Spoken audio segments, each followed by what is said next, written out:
नमस्कार, न्यूज टुडेमा स्वागत छ। म पुण्य धमला। हामी न्यूज टुडेमा हरेक दिनका राजनीतिक घटनाक्रम मात्रै हैन, सामाजिक सरोकारका विभिन्न विषयवस्तुको उठान गर्छौं र सरोकार राख्ने राजनीतिज्ञ विश्लेषक लगायतको धारणा प्रस्तुत गर्छौं र लाइभ मार्फत राजनीतिज्ञ विश्लेषक बुद्धिजीवीको विचारहरू समेत प्रस्तुत गर्ने गर्छौं कार्यक्रम न्यूज टुडेमा।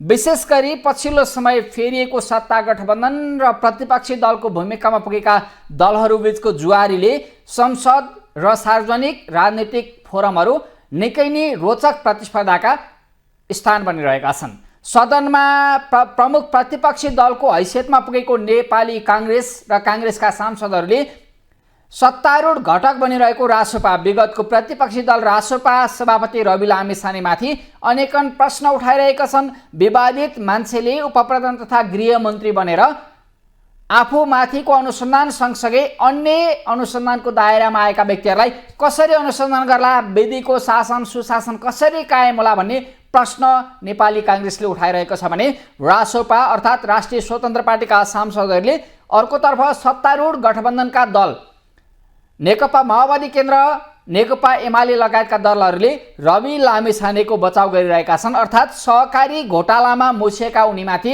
बचाउ गरिरहेका छन्। अर्कोतर्फ प्रहरी संगठनले जसले अनुसन्धान गरिरहेको छ रवि लामिछानेमाथिको मुद्दामा सहकारी घोटालामा मुछिएका थुप्रै सञ्चालक पक्राउ परिरहेका छन्। उनीहरूमाथि प्रहरीले कारबाही पनि अगाडि बढाइरहेको छ। तर उही प्रकृतिको सहकारीको पैसा गैर कानुनी माध्यमबाट टेलिभिजन खोल्ने क्रममा लगिएको छ र यो लग्ने क्रममा स्वयं तत्कालीन समयका ग्यालेक्सी 4K टेलिभिजनका सञ्चालक मध्येका एक रहेका रवि लामिछाने अहिलेका उपप्रधान तथा गृहमन्त्रीको नाममा समेत पैसा गएको, पुलिसको कर्जा लगायतका विभिन्न शीर्षकमा पैसा लगेको देखाइएको छ। उनको नाममा खाता खोलिएको छ। तर तिनै उपप्रधान तथा गृहमन्त्री जान्नेलाई छान्ने भन्दै राष्ट्रिय स्वतन्त्र पार्टी रासोपा गठन गरेर चुनावी अभियानमा होमिएका र पहिलो प्रयासमै सफल बन्दै गरेका ती रवि लामिछाने अर्थात् उपप्रधान तथा गृहमन्त्री भने आफ्नो बचाउ गरिरहेका छन्। मेरो नाम मात्रै मुछिएको, म संलग्न छैन, मैले हस्ताक्षर पनि गरेको छैन, मैले एक सुका पैसा पनि हिजो टेलिभिजन खोल्दा ग्यालेक्सी 4K टेलिभिजन खोल्दा न मैले लगानी गरेको थिएँ, न मैले फर्किँदा एक रुपियाँ लिएको छु, मैले लिएको छैन। उही गोल्डन सेयरका रूपमा मैले गरेको सहयोग साथका कारण केही सेयर पाएको थिएँ, त्यो पनि जस्ताको तस्तै फिर्ता गरेर निक्लेको हो भनिरहेका छन्। तर कानुनी रूपमा पनि उनले सेयर लेनदेन भएको, किनबेच भएको, बैंक खातामा पैसा गएको आएको देखाउने डकुमेन्ट तयार गरेका छन्। सरकारी कार्यालयमा यो कागजात पठाएका छन्, अर्थात् सरकारी निकायलाई समेत झुक्क्याउने आर्थिक कारोबारको लाख होइन, हजार होइन, करोडौं आर्थिक कारोबारको कागजात पेश गरेका छन् र सेयर बाँडफाँडको विषयलाई सल्ट्याएका छन्। तर यति बेला भने यही मुद्दालाई नेपाली कांग्रेसले मुख्य मुद्दाकारमा उठाइरहेको छ र सरकार ढाल्न सक्ने, रासोपालाई सरकारबाट बाहिर ल्याउन सकेमा यो गठबन्धन भत्काउन सक्ने खेलमा कांग्रेस देखिएको छ। यसरी सत्ता पक्ष र प्रतिपक्षीको जुवारी चलिरहँदा यति बेला सदनमा विभिन्न राजनीतिक फोरमहरूमा रोचक दृश्यहरू देखिरहेका छन्। भर्खरै मात्रै चीनको भ्रमण सकेर, निकै लामो भ्रमण सकेर स्वदेश फर्केका परराष्ट्र उपप्रधान तथा परराष्ट्र मन्त्री नारायण काजी श्रेष्ठले निकै ठुलो उपलब्धि हासिल गरेर आए। अर्थात् सरकारले अब निकै ठुलो फड्को मार्छ। चीनले सीमावर्ती क्षेत्रका 14वटा नाका खोल्ने सहमति गरेको छ। साथै व्यापार प्रवर्धन, वान बेल्ट वान रोड लगायतका विभिन्न विकास पूर्वाधारमा चिनिया लगानीकर्ताको साथ पाइन्छ, सहयोग पाइन्छ भन्दै आफ्नो भ्रमण, चीन भ्रमण उपलब्धिमूलक भएको दावी गरेका छन्। अबको क्रममा उपप्रधान तथा गृहमन्त्री नारायण काजी श्रेष्ठले चीन भ्रमण पूरा गरेर स्वदेश फर्किँदै गर्दा चीनबाट प्राप्त गरेका उपलब्धिबारे बेली विस्तार लगाएको कुरा प्रस्तुत गर्छौं। यो हेरौं। बेल्ट एन्ड रोड इनिसिएटिभको कार्यान्वयन योजना BRI इम्प्लिमेन्टेसन प्लानलाई अन्तिम रूप दिई कार्यान्वयन गर्नेबारे छलफल भएको छ। नेपाल भ्रमणमा आउने चिनिया पर्यटकहरूलाई नेपालले सन् 2016 देखि नै निशुल्क भिसा उपलब्ध गराउँदै आएको छ। चीन भ्रमण गर्न चाहने नेपालीहरूलाई पनि चिनिया भिसा निशुल्क उपलब्ध गराउन मैले अनुरोध गरेको छु। यसमा चिनिया पक्षले सकारात्मक प्रतिक्रिया दिएको छ। नेपालको महत्त्वपूर्ण तथा विश्वसनीय विकास साझेदारको रूपमा रहेको मित्रराष्ट्र चीनले नेपाललाई थप गुणात्मक सहयोग उपलब्ध गराउने प्रतिबद्धता व्यक्त गरेको छ।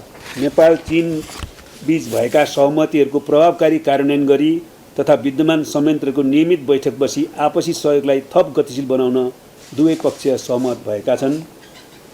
सन् 2012मा नेपाल चीनबीच हस्ताक्षर भएको agreement on trans frontier pasturing by border inhabitants बमोजिम सीमा क्षेत्रमा बसोबास गर्ने नेपालीहरूलाई चीनको तिब्बत स्वशासित क्षेत्रमा चरणभूमि प्रयोग गर्न दिन र सीमावर्ती केही नेपाली गाउँहरूमा विद्युतीकरण गर्न चिनिया पक्ष सकारात्मक भएको छ। नेपालको काठमाडौँ र चीनको तिब्बत स्वशासित क्षेत्रको लासाबीच सिधा बस सेवा पुनः सञ्चालु गर्न दुवै पक्ष सकारात्मक भएका छन्। कुक्ड बफेलो मिट, हेलेज घाँस, प्लान्ट बेस्ड मेडिसिनल प्रोडक्ट्स, तरकारी फलफुलहरू लगायतका नेपाली वस्तुको निर्यातमा सहजीकरण गर्न मैले चिनिया पक्षलाई अनुरोध गरेको छु। यसमा चिनिया पक्षले आवश्यक सहयोग गर्ने प्रतिबद्धता जनाएको छ। नेपाल चीन सीमाका केही क्षेत्रमा मल्टी फङ्सनल ल्याब स्थापना गर्न मैले गरेको अनुरोधलाई चिनिया पक्षले सकारात्मक रूपमा लिएको छ। नेपालको कृषि क्षेत्र उत्पादकता बढाउनका लागि आवश्यक पुँजी र प्रविधि उपलब्ध गराउन चिनिया पक्ष सकारात्मक रहेको छ।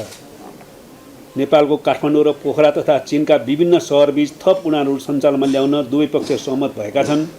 यसले दुई देश बीचको व्यापार तथा जनस्तरको सम्बन्ध विस्तार गर्न तथा नेपालमा थप चिनिया पर्यटक भित्राउन सहयोग पुग्ने देखिन्छ। आगामी 28-29 अप्रिल 2024मा काठमाडौँमा आयोजना हुने तेस्रो नेपाल लगानी सम्मेलनमा सरकारी तथा निजी क्षेत्रका चिनिया लगानीकर्ताहरूको बढीभन्दा बढी सहभागिताको लागि अनुरोध गरेको छु। यसमा उच्चस्तरीय चिनिया नेतृत्वले उक्त सम्मेलनमा सहभागिताको लागि चिनिया लगानीकर्ताहरूलाई प्रोत्साहन गर्ने प्रतिबद्धता व्यक्त गरेको छ। साथै बेइजिङ स्थित नेपाली दूतावासले 26 मार्च 2024मा आयोजना गरेको प्री इन्भेस्टमेन्ट समिटलाई समेत सम्बोधन गरी चिनिया लगानीकर्ताहरूलाई नेपालमा लगानी गर्न अनुरोध गरेको छु।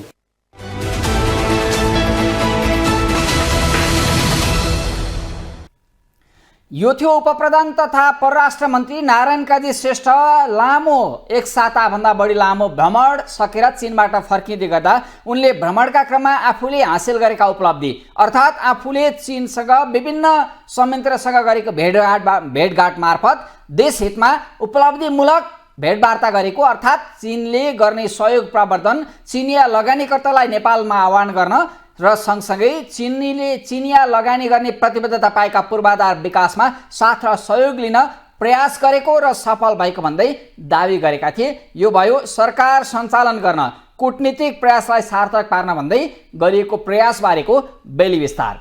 यति बेलासम्म पनि विगतको भर्खरै सम्पन्न भएको निर्वाचनबाट नागरिकले पुराना दल र नेताहरूलाई खबरदारी गरेका छन्, अर्थात् उनीहरूलाई सचेनाका नीति खबरदारी गर्दै नयाँ हामी विकल्प दिन्छौँ भन्ने नेताहरूलाई पनि अब हेरौँ तिमीहरूको प्रस्तुति कस्तो हुने रहेछ, सदनमा गएर देश र जनताको मुद्दामा कतिको खरो उत्रिन सक्छौ भन्दै अग्नि परीक्षामा पठाएका छन्। यति बेला देखिएको राजनीतिक चरित्रलाई हेर्दा पुराना र परिपक्व दलका नेताहरूको उनीहरूको काम गराई अर्थात् उनीहरूको राजनीतिक प्रवृत्ति र नयाँ विकल्प दिन्छौँ, देशलाई निकास दिन्छौँ भन्ने दाबी गर्ने दलका नेताहरूको प्रवृत्ति पनि उस्तै छ। उनीहरू सदनमा जुवारी खेलिरहेका छन्। सत्ता जोगाउने र भत्काउने, सत्तामा कसरी पुग्ने खेल पुराना दलहरूले खेलिरहेका छन् अनि उनीहरूकै पछाडि लागेर यी विकल्प दिन्छौँ भन्ने दलहरू पनि घुमिरहेका छन्। तिनै दलहरूको सत्ता स्वार्थको राजनीतिको गोल चक्करमा नयाँ विकल्प दिन्छौँ भन्ने दलहरू, रासोपा जस्ता दलहरू पनि घुमिरहेका छन्। अनि राप्रपाले आफूलाई पुरानो प्रजातान्त्रिक शक्ति दाबी गर्ने राप्रपाले भने हिन्दू राष्ट्र कायम गर्नुपर्छ, राजालाई कुनै न कुनै रूपमा स्पेस दिनुपर्छ, स्थान दिनुपर्छ भन्दै फरक मुद्दा उठाइरहेको छ। उसले सदनमा उही अनुसार आफ्ना दलीय मुद्दा अनुसार, दलीय सिद्धान्त अनुसार कुरा उठाइरहेको छ भने सडकमा आन्दोलन गरिरहेको छ। अब अन्तिम धक्का दिने गरी आन्दोलन गर्छौँ भनेर द्वैत चरित्र प्रस्तुत गरिरहेको छ। सदनमा जनताका माग र मुद्दा उठाए जस्तो गरिरहेको छ भने सडकबाट यो व्यवस्थाकै विरुद्ध जानुपर्छ।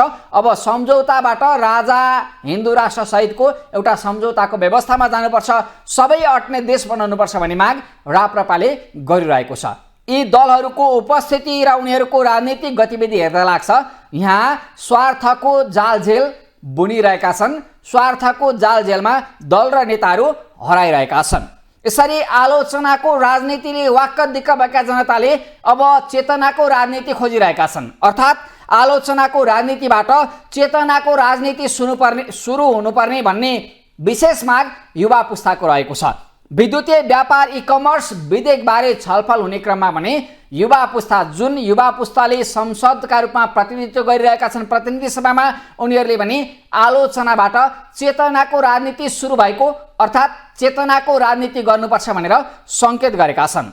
नेपाली काङ्ग्रेसका सांसद समेत रहेका युवा नेता प्रदीप पौडेलले नेपाली काङ्ग्रेसको होइन विद्युतीय व्यापार ई-कमर्स सम्बन्धी विधेयकले विद्युतीय व्यापारमा लाग्ने व्यवसायीहरूलाई अर्थात् युवा पुस्ताहरूलाई विद्युतीय व्यापारमा अगाडि बढ्ने र यही माध्यमबाट व्यापार प्रवर्धन गर्ने व्यापार व्यवसाय गर्नेहरूलाई कसरी व्यवस्थित गर्नुपर्छ त यो विधेयकका कमी कमजोरीहरू के छन् भनेर औल्याउने प्रयास गरेका छन्। अबको क्रममा नेपाली काङ्ग्रेसका सांसद समेत रहेका युवा नेता प्रदीप पौडेलको यो धारणा प्रस्तुत गर्छौं।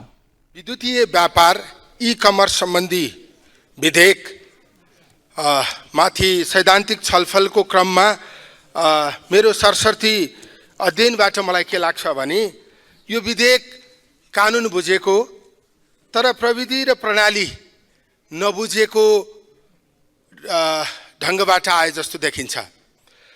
खास गरी यस्तो अवस्थामा प्रविधिको विशिष्ट चरित्रलाई बुझ्न नसक्ने हो भने यसले स्टार्टअपलाई इनोभेसनलाई संस्थागत गर्न सक्दैन।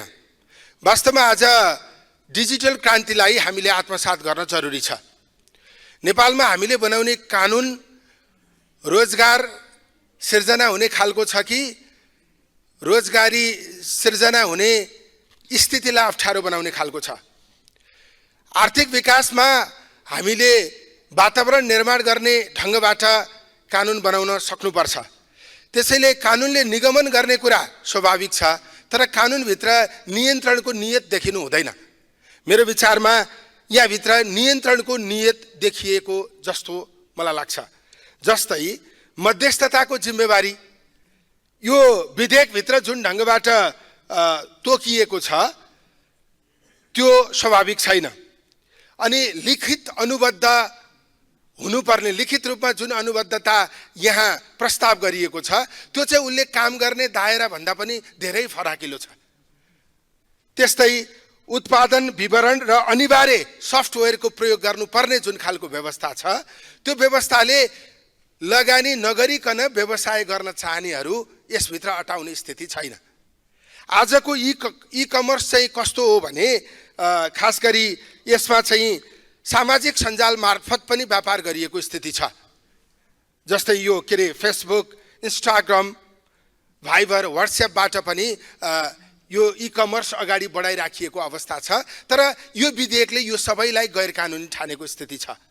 त्यसकारण आज सजिलो मान्छेले के ठानिरहेको छ त्यसलाई निगमन गर्ने गरी कानुनभित्र कानुनको दायरामा ल्याउने हो। त्यसलाई निषेध गराउने गरी कानुन बनाएर हामीले रोजगारी सिर्जना गर्न सक्दैनौँ, यो विदेश जाने बाध्यतालाई अन्त्य गर्न पनि सक्दैनौँ। त्यसकारण यसको यो व्यवहारमा सबैभन्दा प्रचलित ई-कमर्स जहाँ छ त्यसलाई यो विधेयकले समेट्न सकेको जस्तो देखिँदैन। यो चाहिँ 2022 को यो विश्व बैंकको एसियाली विकास बैंकको प्रतिवेदनमा नेपाल चाहिँ यो डिजिटल उद्यमशीलतामा धेरै पछाडि छ भनेर निकालिएको छ। नेपाल यो डिजिटल उद्यमशीलतामा पछाडि रहेको आजको अवस्थामा हामीले सम्पूर्ण रूपमा नियन्त्रण गर्ने गरी कानुन ल्यायौँ भने यसबाट हामीले लाभ लिन सक्दैनौँ। त्यसकारण यसलाई खुकुलो बनाइनुपर्छ। धेरै मान्छे समेटिने, अट्ने, जोखिम कम हुने अनि धेरै खालका झन्झटहरू नहुने स्थिति हामीले यहाँ राख्न प्रबन्ध गर्न सक्नुपर्छ।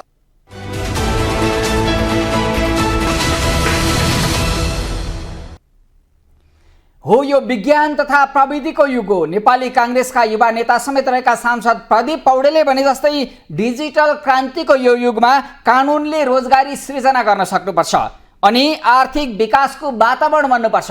विधेयक ल्याएर अर्थात् नियमनका नाममा बन्धनमा पार्ने होइन, स्वतन्त्र रूपमा व्यवसाय गर्नेहरूले लगानी गर्न पाउनुपर्छ र उनीहरूको लगानीको सुरक्षा सँगसँगै प्रवर्धनतर्फ राज्यले भूमिका खेल्नुपर्छ ताकि विधेयक ल्याएर नियमनकारी संयन्त्र बनाएर उनीहरूमाथि झन्झटिलो व्यवस्था लाद्ने होइन। विज्ञान र प्रविधिको युग सुहाउँदो नीति नियम बनाउन र यसलाई विज्ञान र प्रविधिलाई समय सापेक्ष विकाससँग जोड्दै देशमा रोजगारी सृजना गर्न सरकार र विधायकीहरू जिम्मेवार बन्नुपर्छ, गम्भीर रूपमा प्रस्तुत गर्नुपर्छ। प्रदीप पौडेल युवा नेता प्रदीप पौडेलले मात्रै होइन, रासोपाका उपाध्यक्ष समेत रहेका सांसद डाक्टर स्वर्णिम वाग्लेले, अर्थतन्त्रका अर्थ क्षेत्रका जानकार रहेका स्वर्णिम वाग्लेले समेत उसै गरी विद्युतीय व्यापार ई कमर्स सम्बन्धी विधेयक ल्याउँदा नेपालको माटो अनुकूलको व्यवस्था गर्नुपर्छ, अर्थात् ई कमर्स विद्युतीय व्यवसाय प्रवर्धन गर्ने गरी ई कमर्सको कानुनी व्यवस्था गर्नुपर्छ। कानुन ल्याउनु मात्रै सपथोक होइन, यसलाई प्रभावकारी रूपमा यसरी विद्युतीय व्यापारमा जम्न सक्नेहरू, विद्युतीय व्यवसायको क्षेत्रमा लाग्न सक्नेलाई सहजीकरण गर्नुपर्छ राज्यहरूले भनेर सुझाव दिएका छन्। अनि अब आलोचनाको राजनीतिबाट चेतनाको राजनीति हुँदै विधि विधान अर्थात् नीति नियम बनाउने क्रममा पनि एउटा युवा पुस्ताले हस्तक्षेप गर्न सक्ने आवाज सदनमा उठेको छ। रासोपाका उपाध्यक्ष समेत रहेका सांसद स्वर्णिम वाग्लेले आखिर कस्तो धारणा प्रस्तुत गरेका छन् त अबको क्रममा यो हेरौँ। धेरै सांसदज्यूहरूले तयारीका साथ आउनुभएको छ, राम्रा बुदाहरू आइसकेका छन्। मान्य मन्त्रीज्यू पनि नयाँ हुनुहुन्छ, सुनिराख्नु भएको छ, मेरो शुभकामना छ। अहिले हामी चौथो औद्योगिक क्रान्ति फोर्थ इन्डस्ट्रियल रेभोल्युसनको प्रारम्भतिर छौँ। पहिलोमा हामीले बाफ शक्तिको प्रयोगबाट उत्पादनलाई मेकानाइज गऱ्यौँ, दोस्रोमा विद्युतीय शक्तिबाट मास उत्पादनलाई अटोमेट गऱ्यौँ, स्वचालित भयो, तेस्रोमा डिजिटल युगबाट इन्टरनेट लगायत इलेक्ट्रोनिक्सको प्रभावबाट सूचनालाई एकदम सस्तो बनायौँ र चौथो चाहिँ अब अहिले जुन युग छ यसमा चाहिँ हामीले डिजिटल प्रविधिको फ्युजन हुँदैछ, मटेरियल साइन्ससित बायोटेक्नोलोजीसित। भनेपछि यो नयाँ युग हो, यो बुझ्न पर्यो। यो नयाँ युग हो, यो नयाँ युगमा उत्पादन, वितरण, विनिमय, नियमनहरू पनि अब नयाँ कोडबाट हामीले व्याख्या गर्नुपर्ने हुन्छ। राष्ट्रिय स्वतन्त्र पार्टी सामाजिक न्यायसहितको उदार अर्थतन्त्रमा विश्वास गर्दछ र यसमा हामीले राज्यको नियमनकारी भूमिका के कस्तो हुनुपर्छ भनेर पनि नयाँ विश्लेषण, नयाँ बहस थालनी गरेका छौँ। अब बिग टेकको उदय भएको छ। अब यो क्रम बढ्दै जाने नै छ। एउटा एक्रोनिम आएको थियो फाङ भन्ने, तर फेसबुकलाई मेटा बनेपछि त्यो माङ बन्यो। Meta, Facebook, Apple, Amazon, Netflix, Google जस्ता यी प्लेटफर्ममा आधारित प्रविधिको बल नै यिनीहरूको आकार हुने भयो। जति ठुलो स्केल भयो उति लाभ तपाईँ हामी उपभोक्ताहरूले लिने हुन्छ। त्यो एफिसियन्सी त्यो स्केलबाट नै आउने भयो हुनाले त्यसैले यसको नियमन 20औं शताब्दीमा भए भए यिनीहरूलाई हाम्रो टुक्र्याउनेतिर जानु पर्थ्यो। जति ठुलो भयो एकाधिकार अथवा एन्टी ट्रस्टसँग सम्बन्धित ऐनहरू कानुनहरू हुन्थे, त्यसलाई कम्पनीहरू टुक्र्याउनेतिर जानु पर्थ्यो। अब अहिले त्यस्तो माहौल रहेन। यो सैद्धान्तिक पृष्ठभूमि हामीले बुझ्यौँ भने चाहिँ अहिलेको विधेयकमा तीनवटा अलिकति ध्यान पुग्नुपर्ने कुराहरू छन्। पहिलो, सबै विक्रेताले आफ्नै प्लेटफर्म बनाउन सम्भव हुँदैन। एसएमईहरूलाई त यसले पिनलाइज नै गर्छ। सामाजिक सञ्जाल मार्फत गरिने विद्युतीय कारोबार पनि वैध मान्नुपर्ने हुन्छ। दोस्रो, मध्यस्थ व्यवसायीहरूको यो इन्टरमिडिएरीहरूको लायबिलिटीलाई हामीले यो फौजदारी अपराध मान्न हुँदैन, बरु कडा दण्ड जरिवानातिर जाउँ र यो डिस्प्युट सेटलमेन्टलाई पनि हामीले सहज बनाउनु पर्ने हुन्छ। जति खर्चिलो झन्झटिलो भयो यस्ता उद्यमहरू टिक्नै सक्दैनन्। र अन्तमा सम्मान्य सभामुख महोदय, प्लेटफर्म दाता र विक्रेता बीच जुन लिखित सम्झौता नै चाहिने यो पुरानो लाइसेन्स राजको यहाँ कल्पना गरिएको छ त्यो ग्राह्य छैन। सरकारी पोर्टलहरूमा नै दर्ता गर्ने र सूचना दिने सम्मको प्रावधान राख्दाखेरि चाहिँ त्यो पर्याप्त हुनेछ। हस्, धन्यवाद।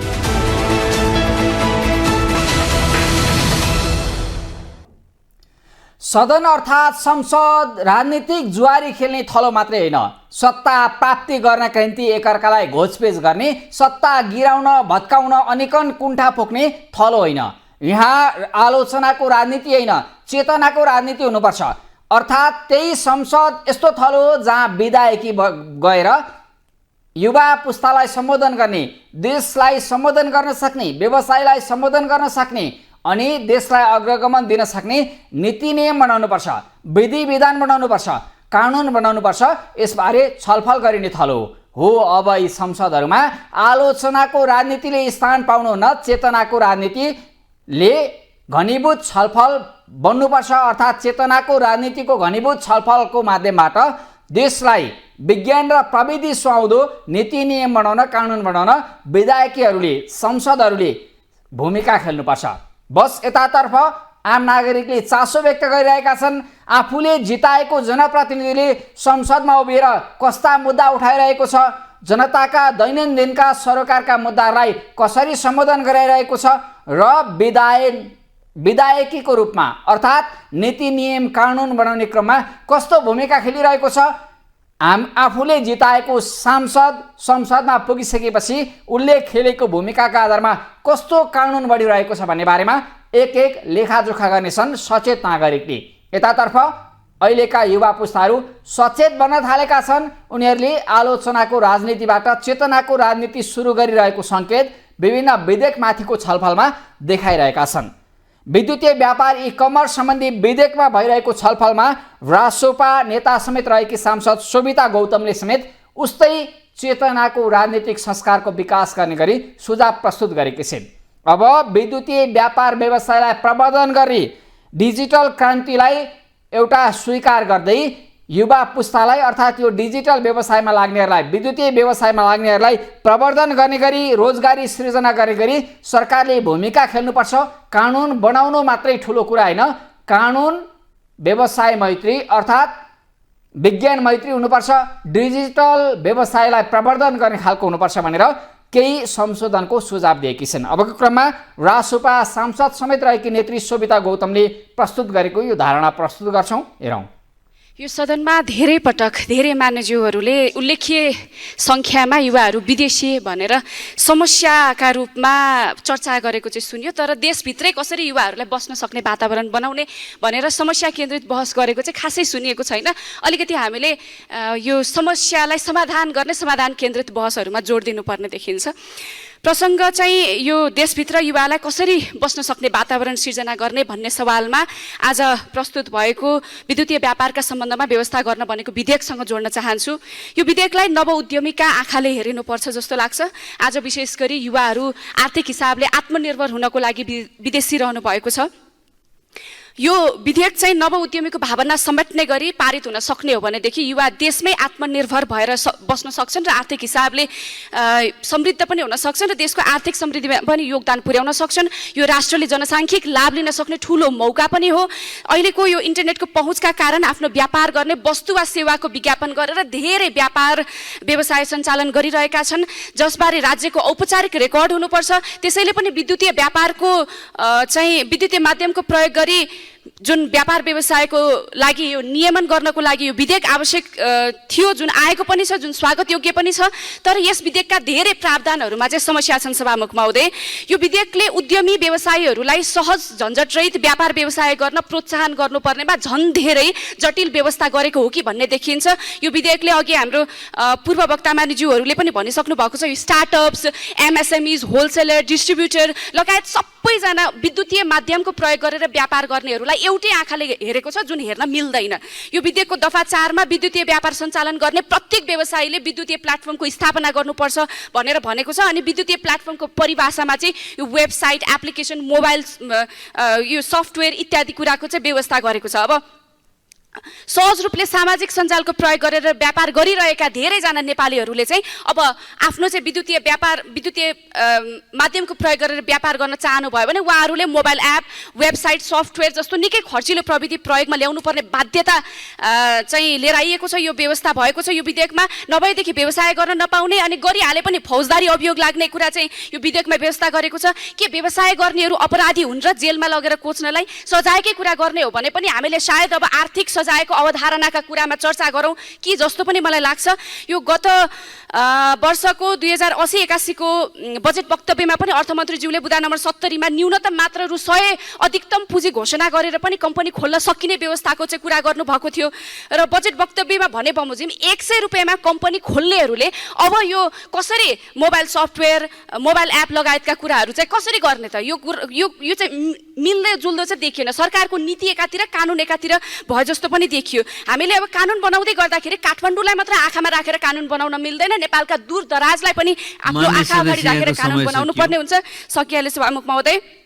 दर्ता प्रक्रियामा सहजीकरण गर्नुपर्ने, केही समय बरु कर छुट दिने, व्यापार व्यवसाय गर्नेहरूलाई चाहिँ फुल्न समय दिनुपर्नेमा चाहिँ झन् धेरै बिरुवा चाहिँ रोप्नुभन्दा अगाडि नै निमोट्न खोजेको जस्तो पो भयो। त्यसैले पनि यो विधेयकमा अब कति कुराहरू त एकदम हाँसो लाग्दा पनि छन्। दफा 10 मा वस्तु र सेवा फिर्ता गर्न सकिने भन्ने कुरा पनि छ। वस्तु त सेवा फिर्ता होला, तर अब वस्तु त फिर्ता होला, सेवा कसरी फिर्ता गर्ने? एउटा क्लाइन्टको चाहिँ बहस गर्न गयो वकिलले भने त्यो सेवा कसरी फिर्ता गर्ने?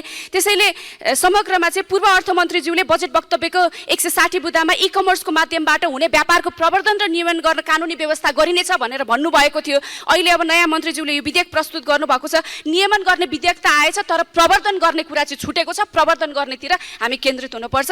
यसमा म ध्यान आकर्षण गराउन चाहन्छु। धन्यवाद।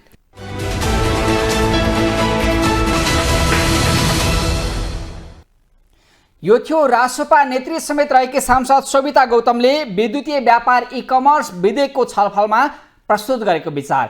पक्कै पनि कानुन निर्माण गर्दा विधायकीहरूले देशका विभिन्न भूगोलबाट प्रतिनिधित्व गर्ने विधायकीहरूले देशका सबै भूगोललाई, देशका सबै नागरिकहरूलाई विचार गरेर उनीहरूको अवस्था बदल्ने गरी, उनीहरूलाई सहयोग गर्ने गरी, ताकि नागरिकलाई दुःख दिने गरी होइन, नागरिकलाई व्यापार व्यवसाय गर्न, उनीहरूका दैनन्दिन चलाउन सहज हुने गरी, सहयोग पुग्ने गरी कानुन निर्माण गर्नुपर्छ, ताकि नियमनका नाममा कम्पनी दर्ता अथवा विभिन्न नाममा झन्झटिलो बनाएर नागरिकलाई दुःख दिने काम गरिनुहुन्न।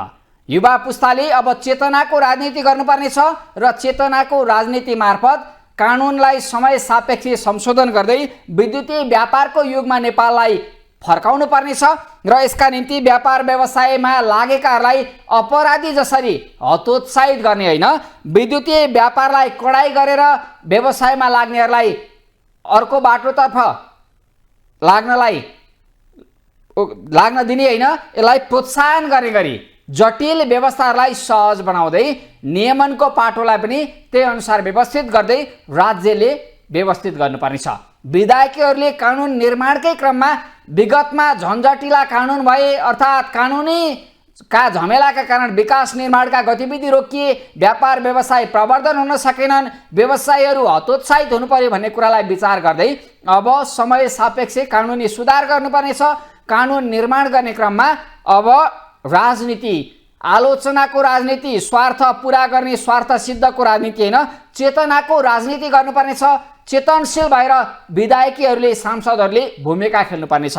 यति बेला भने युवा पुस्ताहरूको बाहुल्यता बढिसके चेतनाको राजनीतिको विकास भएको छ। समय सापेक्ष कानुन निर्माणमा खबरदारी गरिएको छ, सुझाव प्रस्तुत गरिएको छ। यही अनुसार संसदमा अर्थात् संसदीय समितिमा कानुन निर्माणमा घनीभूत बहस होस्, छलफल होस् र राज्यलाई नागरिक मैत्री कानुन निर्माणमा सबै विधायकीहरूले भूमिका खेलुन्। यसरी एकातर्फ कानुन निर्माणको गहन जिम्मेवारी पुरा गर्नुपर्नेछ सदनमा, तर त्यही सदनमा सत्ता पक्ष र प्रतिपक्षको अर्को जुवारी चलिरहेको छ। विभिन्न विधेयकहरू प्रस्तुत गर्दै संविधान कार्यान्वयन गर्नुपर्नेछ, कानुन निर्माण गर्नुपर्नेछ र सँगसँगै बजेट कार्यान्वयन गर्दै, बजेट ल्याउँदै विकास आयोजनाहरूलाई गति दिनुपर्नेछ। जनताको विकासको चाहना, जनताको सुख र शान्तिको चाहना पुरा गर्नुपर्नेछ। तर सदनमा सत्ता पाउने र नपाउने जुवारी चलिरहेको छ। सत्तामा कसरी फर्किने भन्ने खेल चलिरहेको छ। विगतमा सत्ता पक्षको भूमिकामा रहेको नेपाली काङ्ग्रेस यति बेला प्रतिपक्षी भूमिकामा छ र काङ्ग्रेसले रासोपा सभापति समेत रहेका उपप्रधान तथा गृहमन्त्री रवि लामिछानेमाथि सहकारी घोटालामा मुछेको विवादलाई निकै उग्र रूपमा उठाइरहेको छ, उचालिरहेको छ र संसदीय छानबिन समिति मार्फत छानबिन गर्नुपर्ने, विवादित व्यक्तिले राजीनामा दिनुपर्ने भन्दै अडान लिइरहेको छ। अब सरकारले स्वयं विवादित मन्त्रीहरूले नैतिकताको आधारमा मार्ग प्रशस्त गर्दैनन्, राजीनामा दिँदैनन् भने काङ्ग्रेस अब संसद अवरुद्ध गर्न बाध्य हुने चेतावनी पनि काङ्ग्रेसले दिइरहेको छ। काङ्ग्रेसका नेता एवं सांसद बद्री पाण्डेले संसदबाट बाहिरिँदै गर्दा अब जुन सहकारी घोटालामा मुछेका उपप्रधान तथा गृहमन्त्री रवि लामिछाने माथिको पार्टीको धारणा के हो, काङ्ग्रेसका नेताहरूले किन, काङ्ग्रेसका सांसदहरूले सदनमा किन उग्र रूपमा यसलाई उठाइरहेका छन् भन्ने विषयमा काङ्ग्रेस सांसद एवं नेता बद्री पाण्डेले अभिव्यक्त गरेको विचार प्रस्तुत गर्छौँ, यो हेरौँ। सहमति नै भएको छैन। सहमतिको सरकारबाट केही प्रयास पनि भएको छैन, सहमति पनि भएको छैन। समिति बनाउने विषयमा हाम्रो कुरालाई हामीले आज यथावत राखेका छौँ। सरकारले सुन्दैन भने योभन्दा अगाडि बढेर अझ हामी कठोर ढङ्गले प्रस्तुत छौँ भन्ने कुरा पनि सदनमा चाहिँ राम्रो गरी प्रस्तुत गरेका छन्।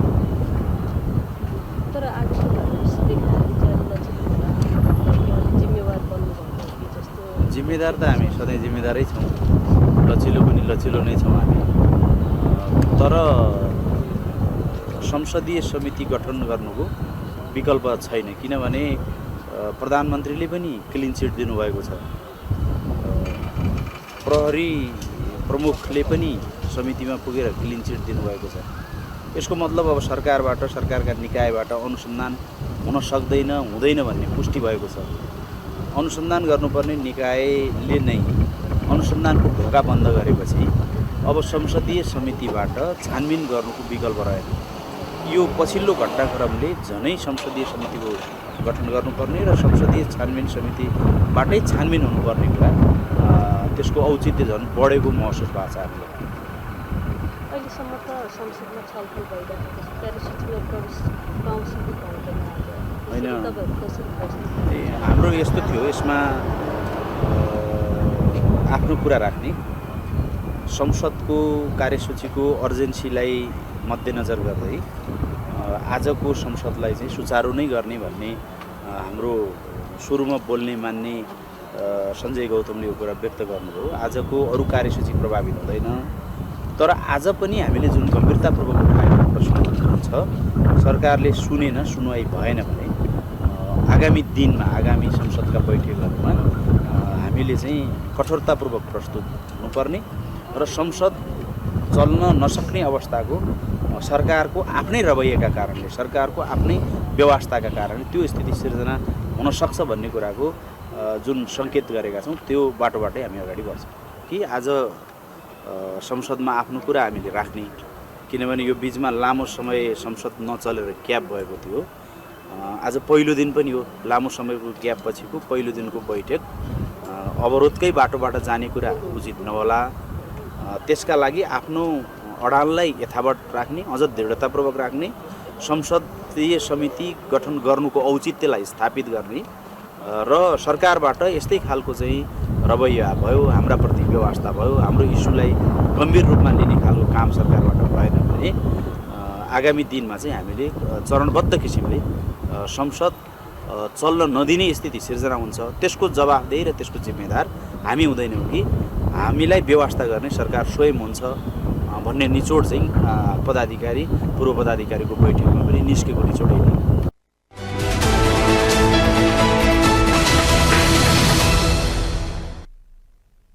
सहकारीका पीडितहरूले गैरकानुनी रूपमा तत्कालीन समयका सञ्चारकर्मी रवि लामिछानेको लोकप्रियताको बलमा ग्यालेक्सी 4K टेलिभिजनमा हाम्रो पैसा लगियो, बचतको पैसा लगेर दुरुपयोग गरियो, जसका कारण हामी पीडित भयौँ भन्दै उजुरी प्रहरीमा बुझाएका छन्। तर प्रहरीमा परेको उजुरीमाथि राज्य संयन्त्रले छानबिन गरेर के भयो भन्ने निर्कुल निकाल्नुको साटो सदनमा गएर प्रधानमन्त्री पुष्पकमल दाहाल प्रचण्डले विवादमा मुछिएका सहकारी घोटालामा उजुरी परेका गृह तथा उपप्रधानमन्त्री रवि लामिछानेलाई चोख्याउने काम गरेका छन्, क्लिन चिट दिने कोसिस गरेका छन्। अर्कोतर्फ प्रहरी महानिरीक्षक वसन्त कुँवरले समेत अनुसन्धान गर्नुपर्ने आवश्यकता देखिएन। अनुसन्धानको क्रममा दोषी देखिने प्रमाण भेटिने अवस्था नभएपछि अनुसन्धान गरिएन भन्ने कुराले क्लिन चिट दिने प्रयास गरेका छन्। अनि सहकारी पीडितहरू हाम्रो पैसा गलत माध्यमबाट, गैरकानुनी माध्यमबाट टेलिभिजन खोल्न लगानी गरियो, तत्कालीन समयका सञ्चालक रवि लामिछाने समेत दोषी छन् भनेर आफ्ना माग र मुद्दालाई अगाडि उठाइरहेका छन्। बचत फिर्तालाई बलियोसँग उठाइरहेका छन्। के सहकारीका सञ्चालकहरूले प्रमाण जुटाएर अर्थात् कुनै कागजात गरेर हस्ताक्षर गरेर आफूले यति चलाएँ भनेर सबैले लगेका छन्? किन प्रहरीले केही सहकारी सञ्चालकमाथि धरपकड गरिरहेको छ, उनीहरूमाथि कारबाही गरिरहेको छ, पक्राउ गरिरहेको छ, हिरासतमा राखिरहेको छ त? आखिर सहकारीमा वित्तीय ठगीमा संलग्नहरूले सकभर प्रमाण मेटाउने गरी ठगी गरेका छन्। यतातर्फ सरकार गम्भीर बन्नुपर्छ। हजार होइन, केही सय होइन, लाखौं लाख बचतकर्ताको करोडौं मात्रै होइन, अर्बौं खर्बौं डुबाउने सहकारी सञ्चालक जो कोही भए पनि कारबाहीको दायरामा आउनुपर्छ। बचतकर्ताहरू यति बेला सडकमा आएर रोइ कराइ गरिरहेका छन्। हो, त्यही आवाजलाई यति बेला काङ्ग्रेसले सदनमा उठाइरहेको छ र एकजना विवादित सहकारी काण्डमा मुछिएका मन्त्री, राजसपा सभापति समेत रहेका गृह तथा उप प्रधानमन्त्री रवि लामिछानेलाई समेत चोख्याउन नहुने संसदीय समिति मार्फत सबै सहकारी घोटालाका काण्डहरूमाथि छानबिन गरेर पीडित बचतकर्ताको बचत फिर्ता दिनुपर्ने माग बुलन्द गरिरहेको छ। हुन त राजसपा सभापति रवि लामिछाने मात्रै होइन, राजसपाका नेता कविन्द्र बुर्लाकोटी सँगसँगै राजसपाका सांसद समेत रहेका श्रम रोजगार तथा सामाजिक सुरक्षा मन्त्री डीपी अर्याल समेत सहकारी घोटालामा मुछिएका छन्। उनीहरू समेत सञ्चालकको पदमा बसेर बचतकर्ताको लाख होइन करोडौं पैसामा हालिमुहाली गर्दै यति बेला उन्मुक्ति पाउने खेलमा छन्। उनीहरूमाथि पनि यति बेला बचतकर्ताहरूले प्रश्न उठाइरहेका छन्। सहकारीको पैसा हिनामिना गर्नेहरूलाई कारबाही गर्नुपर्यो भन्दै आवाज उठाइरहेका छन्। जान्नेलाई छान्ने भन्दै जनतामाझ गएको र पहिलो संसदीय अभ्यासमै लोकप्रिय बनेको, जनताको मत पाएको राजसपाले अब आफ्नै विवादित सांसदमाथि छानबिन गर्ने हिम्मत गर्ला त? यो काङ्ग्रेसले उठाएको प्रश्न स्वयं सुशासन भ्रष्टाचारीहरूलाई छानी छानी कारबाही गर्छु, विकल्प दिन्छु, नेपाली राजनीतिमा फोहोरी राजनीतिलाई सफा गर्छु भन्ने राजसपाप्रति पनि सोझिएको छ। राजसपाका इमान्दार नेताहरूले विवादित पृष्ठभूमिका नेताहरूमाथि कारबाहीको हिम्मत गर्लान् त? यो पेचिलो प्रश्न काङ्ग्रेसले उब्जाएको छ। हुन त यति बेला सत्ता पक्षबाट प्रतिपक्षी बन्नु परिसकेपछि नेपाली काङ्ग्रेसका नेताहरू बेरोजगार जस्तै छन्। नेपाली काङ्ग्रेसका सभापति शेरबहादुर देउवाले भागबण्डाको प्रधानमन्त्री पद नपाउने भइसकेपछि यति बेला आगामी निर्वाचनमा पार्टीलाई पहिलो बनाउने गरी हामी पहिलो दल त बन्यौँ, अब पहिलो होइन पार्टीलाई आगामी निर्वाचनमा बहुमत ल्याउने गरी अगाडि बढाउनुपर्छ भन्दै निर्देशन दिन भ्याएका छन्। अबको क्रममा काङ्ग्रेस सभापति शेरबहादुर देउवाले पार्टीलाई पहिलो होइन पहिलोबाट अब बहुमत प्राप्त बनाउने दल बनाउनुपर्छ अनि त्यसपछि नेतृत्वमा पुग्नुपर्छ भन्दै व्यक्त गरेको विचार प्रस्तुत गर्छौँ। यो हेरौँ। अहिलेको हिसाबले सबभन्दा ठुलो पार्टी अहिलेको संविधानअनुसार हाम्रो पार्टी ठुलो पार्टीको पर्छ, तर बहुमत प्राप्त गरेको छैन। बहुमत प्राप्त गर्न सजिलो पनि छैन। वास्तव भन्यो भने अहिलेको बेला समावेशी समानुपातिक आधारमा संविधान भएको हुनाले सबैलाई प्रतिनिधि हिसाबले चाहिँ हामी बहुमत लाउनु गाह्रो छ। यसका बावजुद पनि अहिले हाम्रो पार्टी सबभन्दा ठुलो पार्टी छ। भोलि बहुमत ल्याउन सक्ने पार्टीको रूपमा हामीले स्थापित गर्नु छ। त्यसका लागि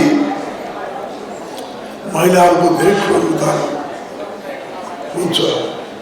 महिलाहरूको योगदान नभइकन यो पार्टी ठुलो गर्न सक्दैन। त्यसैले आजको बेलामा महिला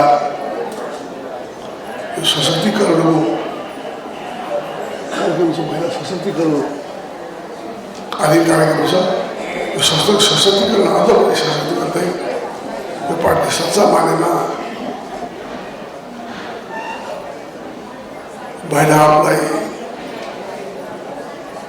अगाडि ल्याएर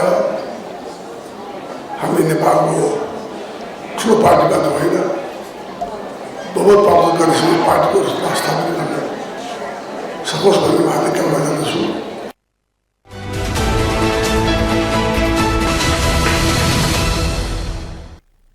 यो थियो काङ्ग्रेस सभापति देउवाले दिएको पार्टीलाई अब बहुमत प्राप्त दल बनाउनु पर्ने भन्दै कार्यकर्ता र नेतालाई दिएको निर्देशन। यति बेला काङ्ग्रेसले चेतनाको राजनीति गर्नुपर्नेमा आलोचनाको राजनीति गरिरहेको छ। सत्ता जोगाउने र भत्काउने पुरानै खेलमा दलहरू लागिरहेका छन्। आखिर काङ्ग्रेसले आलोचनाको राजनीतिबाट चेतनाको राजनीति किन गरिरहेको छैन? अर्थात् सदनमा विवादित मन्त्री उपप्रधान तथा गृहमन्त्री रवि लामिछानेको मुद्दालाई किन पेचिलोसँग उठाइरहेको छ त? आफ्ना मन्त्रीहरू झन्डा हल्लाउँदै अख्तियारमा बयान दिन जाँदा नदेख्ने काङ्ग्रेसले अन्य पार्टीका मन्त्री र नेतामाथि किन खरो रूपमा आलोचना गरिरहेको छ त भन्ने कोणबाट पनि प्रश्न उठिरहेको छ। यिनै प्रश्नको फेरिफेरीमा कुरा गर्न हामीले यति बेला काङ्ग्रेसका नेता भीमसेन दास प्रधानलाई टेलिफोन सम्पर्कमा ल्याएका छौँ। स्वागत छ यहाँलाई कार्यक्रममा। हजुर, धन्यवाद। जुन यो काङ्ग्रेसमाथि अहिले चेतनाको राजनीतिभन्दा आलोचनाको राजनीति बढी गर्यो काङ्ग्रेसले, सत्ता भत्काउने र जोगाउने यो झिना झम्टीमा काङ्ग्रेस उभियो, जनतालाई एउटा प्रमुख प्रतिपक्षीको दलको रूपमा चाहिँ भूमिका खेल्नभन्दा एकजना मन्त्रीकै पछाडि एकजना नेताकै पछाडि किन काङ्ग्रेस दौडिरहेछ भन्ने कोणबाट एउटा टिका टिप्पणी हुन थालिरहेछ। के हो यो, प्रश्न पारिदिनुहोस् न। अब नेपाली काङ्ग्रेस अहिले पहिलो पार्टी र प्रतिपक्षी दलमा रहेको छ र प्रतिपक्षको दलको धर्म भनेको सरकारको होइन, त्यो हिजो एमाले पनि गरेको हो, त्यो हामीले पनि गर्नुपर्छ, त्यो बाटो हामी दिनु पनि सक्दैनौँ। र अहिले रविलाल मुद्दा चाहिँ आम नेपाली जनताको सरकार विषय भएको हुनाले पनि त्यो प्रमुख मुद्दा रूपमा अब गृहमन्त्री आफै त्यो गृहमन्त्री हुनुभयो, उहाँ चाहिँ अरू मन्त्रीले भन्दा उहाँ गृहमन्त्री चोइसको रूपमा उहाँ जानुभयो। र त्यसपछि अब सहकारीको बारेमा यत्रो बबन्धर होइन, विशेष गरी कान्तिपुरले उहाँको बारेमा भन्दापर गरेको अवस्थामा अहिले आम नेपाली जन सहकारी पिगिरहेको अवस्थामा काङ्ग्रेसले त्यो मुद्दालाई एकदम सिरियस उठाएको विषय छ। तर यहाँले भने जस्तै के भने अब अहिले वास्तवमा हरेक पार्टीमा म आफै पनि एउटा आबद्ध छौँ, हरेक पार्टीमा यो ठोकेदार राजनीति चाहिँ नै नेपालमा अहिले चलिरहेको छ। यसबाट जनता वाक्क दिक्क भएको छ र अहिले भनौँ न अब निर्लज्ज ढङ्गबाट वास्तवमा कमरेड प्रचण्डले कहिले एमाले जग्गा दियो, कहिले काङ्ग्रेसले जग्गा दियो, अनि त्यो हिसाबमा चाहिँ वास्तवमा सोचै नसकेको एउटा सहमतिको आधारमा 5 वर्ष एउटा स्थायी सरकार गर्नु भन्ने सहमति हाम्रो थियो। त्यसमा चाहिँ न मार्का नेपालसँग उहाँको सल्लाह भयो, न त के भने नेपाल काङ्ग्रेससँग सल्लाह नगरिकन उहाँले एकाएक चाहिँ यो जति केपीले छोडेर उहाँ हामी कहाँ आउनुभयो, त्यसै हामी कहाँ छोडेर उहाँ चाहिँ केपीले जोडेको हुनाले अनि त्यसको चाहिँ पनि एउटा चिरफार गर्ने अवस्था छ। भनेपछि यो अस्थिर राजनीतिको खेलाडी चाहिँ प्रचण्ड भने जसले यो देशको विकास अग्रगमन रोके, यो भन्ने आरोप हो तपाईँहरूको? कसै अग्रमा सबै यी पार्टीले त हामीले ल्याएको डेमोक्रेसी बाटोमा उहाँको संसदीय व्यवस्था अभ्यासमा विश्वास गर्ने पार्टी हिजो माले पनि थिएन, एमाले पछि रूपान्तर भएर आयो। अहिले हामी सबै जानेका उहाँहरू र माओवादी त हिजो जङ्गलमा बसेर बन्दुकको नालमा सत्ता कब्जा गर्छ हिसाबमा जनगणतन्त्र भन्थ्यो माओवादीले। गिजाबाबुले सहमतिमा ल्याएर उहाँले ल्याउनु भयो होइन। र त्यसपछि नेपालको गणतन्त्रको सुरुवात भयो। अहिले एउटा प्रचण्डलाई एउटा के छ भने उहाँले सत्तामा एकदम त्यो लिप्सिरहेको कारण के भने उहाँ एउटा उहाँले एउटा भ्रम छ, यो चाहिँ गणतन्त्रको मुद्दा चाहिँ मेरै मुद्दा हो, त्यस कारण चाहिँ यसमा चाहिँ म कुनै हालतमा चाहिँ होइन उसले उहाँ जुन उठुलपुठुल भन्नुभयो नि त्यो उठुलपुठुल पछाडि नै उहाँको त्यही आशय हो। उहाँ कुनै बेला केही पनि गर्न सक्ने अवस्थामा उहाँको जस्तो मनुष्य देखिरहेको छ अहिले। भनेपछि के हो यो देशमा चाहिँ हरेक दलको नाम मात्रै फरक भयो, सिद्धान्त विचार मात्रै फरक राखियो, अन्तिम सत्य सत्ता देख्न थाले देशका नयाँ तथा पुराना दलहरूले भन्ने आरोप छ नि तपाईँहरूमाथि, नयाँ विकल्प दिन्छु भन्ने दलमाथि। सबै दलमा धोकेदार राजनीति, सत्ता उन्मुख नै राजनीति नेपालमा एकदम व्यापक भयो, त्यो कारण मुक्त हुनुपर्छ। र कङ्ग्रेस पार्टी त्यसतर्फ लाग्नु अहिले अलिकति त्यसमा खस्के अवस्था हो, राजनीतिक पार्टीको हैसियत खस्के अवस्था जनताको नजरमा सबै गिरेको अवस्था हुनाले अब एउटा नयाँ सोचबाट चाहिँ पार्टी जानुपर्छ मेरो पनि ध्यान छ। अहिले हाम्रै पार्टीको पनि यो कुराहरू आइरहेका छन् होइन, खालि सत्ताकै खेलमा पनि सत्ता किन चाहियो र मेरो अझ ध्यान सम्झे अब यदि हामीले गठबन्धन गर्ने हो भने होइन एक महिना सरकार बनाउँथ्यो, भोलि एमालेसँग हामी मिल्ने हो भने एमाले 2 वर्ष चलाउँथ्यो, 1 महिना सरकार हामी त्यसमा नजाने र भोलि काङ्ग्रेसले 2 वर्षको सरकार चलायो भने अरू पार्टीमा राख्यो। किन अहिले पनि हामीले एउटा आरोप लाग्यो नि, एउटा अस्ति चाहिने अर्थमन्त्रीले सहयोग गरेन भनेर माओवादीको आरोप लाग्यो हामीलाई होइन। त्यो आरोपबाट मुक्त हुनलाई पनि अब गठबन्धन सरकार बनाउनु हो भने बाहिर बसेर समर्थन गर्ने र 1 महिना सरकार चलाउनु दिन सक्यो भने अनि त्यसको दोष र गुणको आधारमा जनताले अर्को इलेक्सनमा त्यसलाई चाहिँ मूल्याङ्कन गरी भोट दिन्छ। यो त खिचडी भयो कि जे गरे पनि खिचडी टाइपको भएको हुनाले यस्तो किसिमको टाइपबाट हामीले अनुभव सिकिसक्यो। अब यस्तो सरकार अब चल्दैन, त्यस कारण चाहिँ अब हामीले संविधानमा चाहिँ केही संशोधन गरेर प्रतिनिधि सभाबाट नै प्रत्यक्ष निर्वाचनलाई नै बाट जाएर अनि समान पार्टीले अपर अवस्था लगेर त्यहाँ व्यवस्था गर्न सक्यो भने 1 महिना सरकार बन्ने अवस्था आउन सक्छ। नभए खिचडले चाहिँ के भने जनताले बदली पाउनु हो, जनताको मत पनि खेल जाने हो र कुन दललाई भोट दिने भन्ने अधिकार पनि जनता वञ्चित भएको हुनाले अब त्यो वाला हामी उठाउनु पर्छ जस्तो मलाई लाग्छ। जस्तै तपाईँहरूमाथि पनि अहिले जुन रवि लामिछानेमाथि सहकारी घोटालामा मुसेका छन्, विवादित मन्त्रीले एउटा मन्त्रालयको नेतृत्व गर्दा स्वार्थ बाजिन्छ भनिरहनु भएको छ। विगतमा तपाईँहरूकै मन्त्री झन्डा हल्लाउँदै अख्तियारमा बयान दिएर फर्केर आउँदा त्यहाँ चाहिँ नैतिकता नदेख्ने काङ्ग्रेसले किन प्रश्न उठाइरहेछ भन्ने आरोप छ तपाईँहरूमाथि। त्यो प्रश्न त उठेकै हो नि, त्यो प्रश्न त काङ्ग्रेस पार्टीले पनि उठाएकै हो। यो चाहिँ चिनर्स हो भने हाम्रै पार्टीले पनि त्यो उठायो भने यसलाई किन मतलब त्यसै बस्नु हुँदैन भनेर राजनीति दिनुपर्छ भनेर होइन। तर त्यसलाई कार्यान्वयन त सरकार प्रमुखले हो नि होइन, पार्टी सभापति हाम्रो होला होइन, हाम्रो गठबन्धनमा होला। तर त्यसलाई कार्यान्वयन त सरकार पछि हो, त्यो कमरेड प्रसङ्गले प्रधानमन्त्री गर्नुपर्ने हुन्छ। जनताले उठाएको पार्टीभित्र हाम्रो जनता बढेको विषयमा होइन, त्यहाँ पक्ष विपक्ष भयो होइन, यो त अति भयो भने कि डेमोक्रेसीमा त नैतिकता भन्ने कुरा चाहिँ जहिले हामी ख्याल गर्नुपर्छ। त्यसको आधारमा थुप्रै उदाहरण छन्। हिजो अब मेरो आधारमा राजनीति गरेको कुरा थुप्रै एमाले पनि गर्यो होइन, हिजो काङ्ग्रेसले पनि गर्यो, हिजो पञ्चायत टाइममा केशव विश्व पनि गर्यो भनेपछि डेमोक्रेसीको सबभन्दा राम्रो पक्ष भनेको त्यस्तो कुनै विवादित विषय हुनाचा त्यो सम्बन्धित मन्त्रीले राजनीति दिएर चाहिँ छानबिनलाई सहयोग पुऱ्याउनुपर्छ मान्छ नै हो। त्यसबाट चाहिँ चुक्नु हुँदैन। त्यो नचुक्ने कुरामा त प्रधानमन्त्री आफैले पहल गर्नुपर्ने, उहाँकै नाम रहने हो नि। भोलि गठबन्धन टुट्ला भनेर चाहिँ कारवाही नगर्ने होइन, भोलि मेरो बहुमत सरकार ढल्ला भनेर एउटा चाहिँ आरोपी व्यक्तिलाई पनि सत्तामा राख्छन् भन्दाखेरि त त्यसले त भोलि जनताले त त्यसलाई त साथ दिँदैन। यो कुरा त हामीले झेकेर राख्नुपर्छ पार्टीहरूले। भनेपछि अब आलोचनाको राजनीतिबाट चेतनाको राजनीति सुरु गर्नुपर्छ। जनता झुक्किनेवाला छैनन् दलले नेताले गरेको भन्ने हो। चेतनाको राजनीति सुरु गर्नुपर्छ, डेमोक्रेसी नहोस् भ्यालु दिएर जानुपर्छ होइन, मूल्य मान्यताको राजनीति हुनुपर्छ। यो अहिले खस्किएको छ। अब यो इट इज इनफ भन्छ हामीले अति नै भयो। यो अतिबाट हामी मुक्त हुनुपर्छ। चेतनाको राजनीतिलाई चाहिँ हामी उजागर गर्नुपर्छ। भनेपछि अब काङ्ग्रेस सत्ता झिना झम्टीको झमेलामा लाग्दैन, कङ्ग्रेसलाई बलियो बनाउने, जनताका माग र मुद्दालाई उठाउने, गुण या दोषको आधारमा सरकारका गतिविधिलाई समर्थन गर्ने, चेतनाको राजनीति गर्ने गतिमा अगाडि बढ्छ अब कङ्ग्रेस। बढ्नुपर्छ त्यो, बढ्नुपर्छ कि बढ्छ? बढ्नै पर्छ त्यो चाहिँ। अब अहिले पनि जुन अवरोध भयो, अब त्यो अवरोधको चाहिँ कारण पनि अब रवि लामिछाने कारण त होइन, तर त्यहाँ थुप्रै बहुमत के महत्त्वपूर्ण विधेयकहरू पास गर्नुपर्ने पिआरसी कुरा छ। त्यसमा पनि अस्ति 3 नेताहरू बसेको हुनाले त्यहाँ केही सहजीकरण भएको अवस्था देखियो। तर यो मुद्दा चाहिँ नै अहिले स्थगन भयो चाहिँ रवि लामी मुद्दा चाहिँ। यो मुद्दा चाहिँ छोड्दैन काङ्ग्रेसले, छोड्ने हो कि जनता खोजेको मुद्दाले उठाउनु पर्यो नि, त्यो समय सापेक्ष उठाउनु पर्छ। हस्, यो महत्त्वपूर्ण समय र संवादको लागि धन्यवाद। पक्कै पनि यति बेला आलोचनाको राजनीतिबाट चेतनाको राजनीति खोजिरहेका छन् आम नागरिकले। अनि हरेक दलहरू पुराना विगतमा आलोचित भएका अर्थात् एउटा प्रतिबद्धता गरेर अर्को काम गर्ने दलहरूलाई, नेताहरूलाई जनताले मतबाट सबक सिकाएका छन्। नयाँ विकल्प दिन्छु भन्नेहरूलाई पनि अब अग्नि परीक्षा सुरु भयो भन्दै एउटा साइजमा राखेर सदनमा पठाएका छन्। अब दलहरूले, नेताहरूले आलोचनाको राजनीतिबाट चेतनाको राजनीति गर्लान्, देश र जनतालाई विकास र निकास दिने गरी आफ्ना गतिविधिलाई अगाडि बढाउलान्। त अहिलेका गतिविधिले भने प्रश्न उब्जाइरहेको छ। अन्तिम सत्य अर्थात् अन्तिम शक्ति नै सत्ता केन्द्रित गरिरहेका छन् दल र नेताहरूले।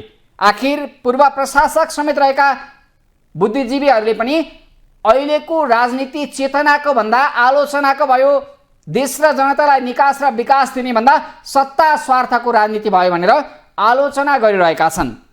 पूर्व प्रशासक खेमराज रेग्मीलाई हामीले अहिलेको राजनीतिक अभ्यास र सँगसँगै विकल्प दिन्छु भने नयाँ दलहरूले गरिरहेको राजनीतिक प्रवृत्तिलाई कसरी हेर्नु भएको छ भनेर सोधेका छौँ। अबको क्रममा यो प्रस्तुत गर्छौँ। होइन, प्रधानमन्त्रीजी त के भन्यो, यो चाहिँ टालाटुली बटुली कति राम्री पुतली, उहाँले चाहिँ टालाटुली बटुलेर चाहिँ सरकार बनाउनु भएको छ। त्यसो हुनाले एउटा मात्रै टालो चाहिँ च्यातियो भने सरकार चाहिँ नबन्ने अवस्था छ, नरहने अवस्था छ। त्यसो हुनाले उहाँले त कुनै पनि मूल्यमा चाहिँ रविलाई जोगाउनु पर्ने छ। तपाईँले हेर्नुहोस् त, रविको चाहिँ 21 सिट घट्यो भने अहिलेको सरकार चाहिँ अल्पमतमा परिहाल्छ, भोलि नै ढल्छ। त्यसो हुनाले उसले जुनसुकै स्तरको अपराध गरे पनि उनलाई जोगाउनु अहिलेको चाहिँ सरकारको अर्थात् प्रधानमन्त्रीजीको चाहिँ बाध्यता हो। यो बाध्यतामा बोलिएको गरिएको कुराको कुनै अर्थ रहँदैन। यो गलत थियो र गलत छ। किन भन्दाखेरिलाई उहाँ चाहिँ सहकारीको ठगी काण्डमा मुछिएको कुरो र अभियोग लगाइएको कुरो चाहिँ छ। त्यसो हुनाले त्यसबाट सफाइ नपाएसम्म उहाँले चाहिँ गृहमन्त्री हुनुहुन्थेन। गृहमन्त्री हुनु भनेको के हो भन्नु होला भने त्यो सबै कुराको चाहिँ जाँचबुझ गर्ने चाहिँ प्रहरीले हो। प्रहरीको हाकिम भइसकेपछि प्रहरीले चाहिँ त्यहाँ सही सलामत ढङ्गले चाहिँ अनुसन्धान गर्न सक्दैन। त्यसो हुँदाखेरि यो चाहिँ गलत थियो र उहाँलाई चाहिँ लागेको अभियोगबाट चाहिँ उन्मुक्ति दिलाउने अथवा उहाँले उन्मुक्ति लिने हिसाब किताबले गृह मन्त्रालय गएको चाहिँ देखिन्छ। 275 को 32 सिट भनेको कति हुन्छ? 8.5% हुन्छ। 8.5% जनताको चाहिँ अभिमत पाएको सरकारले चाहिँ अनि म चाहिँ 5 वर्ष सरकार चलाउँछु भनेर भन्ने अनि त्यो चाहिँ स्थायी हुन्छ स्थिर हुन्छ भनेर हामीले सोध्नु पनि गलत हो र यो स्थिर हुन्छ भन्ने कुरो हो। यहाँ त के भने दुईटा ठुला पार्टीको मूर्खताले गर्दा है कि बरु चाहिँ प्रचण्ड होस् तर काङ्ग्रेस नहोस्, बरु चाहिँ होइन के अरे प्रचण्डै होस् ओली नहोस् भन्ने खालको चाहिँ जुन प्रवृत्ति छ नि होइन, जनताको चाहिँ सबभन्दा ठुलो म्यान्डेट पाएका त यिनै दुईटा पार्टी हुन्। यिनीहरूले चाहिँ वास्तवमा प्रजातन्त्रप्रतिको यिनको जुन प्रतिबद्धता हो आस्था हो त्यो चाहिँ नदेखिएको कारणले प्रचण्डले चाहिँ सरकार चलाउने चाहिँ अवसर पाएका हुन्। होइन भने के भन्नु, ल तैँले बना कि मैले बनाउँछु भनेर काङ्ग्रेस र एमाले चाहिँ दुईटाले भन्नु पर्यो र अब किनभने अङ्कगणित त पुर्याउनै पर्यो, भोलि चाहिँ बजेट पास गर्नुपर्छ, कार्यक्रम पास गर्नुपर्छ, त्यसैले अरू सहयोग लिने कुराहरू हो। प्रचण्डहरू भनेको सहयोगको रूपमा चाहिँ भूमिका खेल्न सक्छन् तर मुख्य शासक होइन जुनसुकै बेलामा पनि। किनभने यो चाहिँ मैले भने यो त वास्तवमा भ्रष्टाचारको जगमा उभिएको चाहिँ सरकार छ। रवि लामेछानेले गैर कानुनी तरिकाले सहकारीबाट ऋण लिएर होइन अनि आफ्नो व्यवसाय गरेका मान्छे हुन्, जबकि उनले कानुन अनुसार त्यो लिनै पाउँदैन। कानुनले गर्नुहुन्न भने काम गर्नु भनेको भ्रष्टाचार हो भन्ने छ। त्यसो हुनाले रवि नभइकन यो सरकारको स्थायित्व हुँदैन। स्थायित्व त के 2-4 महिना पनि चाहिँ चल्न सक्ने अवस्था हुँदैन। त्यसो हुनाले अब त्यस्तो आडमा बनेको सरकार चाहिँ कति समय छ भनेर चाहिँ यो चाहिँ हामीले अनुमान गर्न सकिने कुराहरू होइन। दण्डहीनताको स्थिति हो। यहाँ कुरो के हो भने अख्तियार पनि छ अथवा चाहिँ सरकार पनि छ भनौँ न, सरकारले पनि कारबाही गर्छ। जस्तो विभागीय कारबाहीहरू गर्ने ओर्ने भ्रष्टाचारीहरूलाई सरकार स्वयंले गर्न सक्छ है कि, त्यसबाट नि नियन्त्रण गर्न सकिन्छ। कयौँ अरू कुराहरू पनि छन्। तर यहाँ चाहिँ के भने पोलिटिसियनहरूले चाहिँ गरेको भ्रष्टाचारमाथि होइन कारबाही नै नहुनु यहाँको सबभन्दा ठुलो यो चाहिँ भ्रष्ट मुलुकमा गनिनुको प्रमुख कारणै त्यही हो। जस्तो कुनै पनि राजनीतिज्ञ चाहिँ भ्रष्टाचारमा पर्यो भने त्यसले सफाइ पाउने गर्दा गर्दा अहिले त विशेष अदालत समेत त्यो कुरामा चुकेको जस्तो देखियो। बल्ल बल्ल गरेर अख्तियारले चाहिँ होइन मन्त्री र चाहिँ सचिवहरू लगायतकालाई चाहिँ मुद्दा चलाएको थियो। त्यो पनि त्यो रियर केस हो त्यस्तो पनि होइन।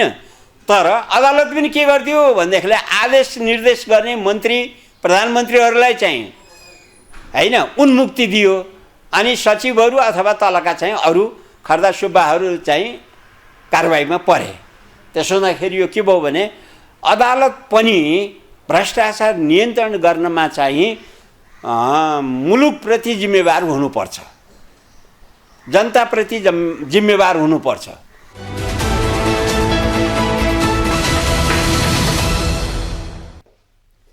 पूर्व प्रशासक खेमराज रेग्मीको यो अभिव्यक्ति सत्ता स्वार्थको राजनीतिमा अल्झिएका नेताहरूलाई तितो लाग्न सक्छ। यो वास्तविक यथार्थ हो। अब निर्वाचन प्रणालीलाई खोट देखाउँदै नियत नै खराब भएकाहरू सत्ता स्वार्थले लिप्त भएका नेताहरू सच्चिनुपर्छ। होइन भने आगामी निर्वाचनमा जनताले सबक सिकाउनेछन्। हवस्, आजलाई न्युज टुडे यति नै। अर्को दिन फरक विषयवस्तु सहित उपस्थित हुने नै छौँ। ग्लोबल टेलिभिजन हेर्दै रहनुहोला। नमस्ते।